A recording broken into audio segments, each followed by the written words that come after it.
วัสดีค่ะ ตอนนี้หนูกระแตกับป้าอ๋อยก็มาเที่ยวทะเลนะคะ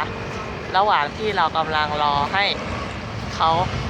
อะไรเขาทำตลาดเสร็จนะคะ แล้วก็มาเดินเล่นที่ทะเลนี่ตอนนี้ที่ทะเลโอ้ยเสียงรถดัง ตอนนี้ที่ทะเลน้ำก็กำลังขึ้นมานะคะกำลังดูดอยู่จะให้เพื่อนๆดู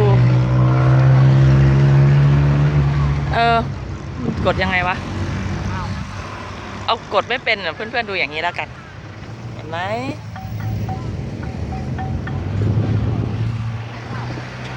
สวยไหมคะก็ไม่ค่อยสวยเท่าไหร่เนาะขยะเยอะแต่ดูแล้วก็โอเคอยู่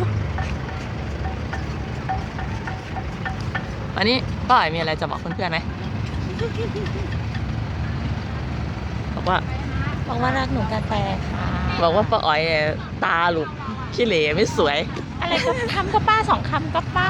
อะไรจะน่ารักขนาดเนี้ย บ๊ายบายแล้วพบกันใหม่ในทริปหน้านะคะทริปนี้ที่ไหนที่สะพานใหม่ชลบุรีเนาะโอเคเดี๋ยวจะไปเดินเล่นที่ตลาดละบ๊ายบาย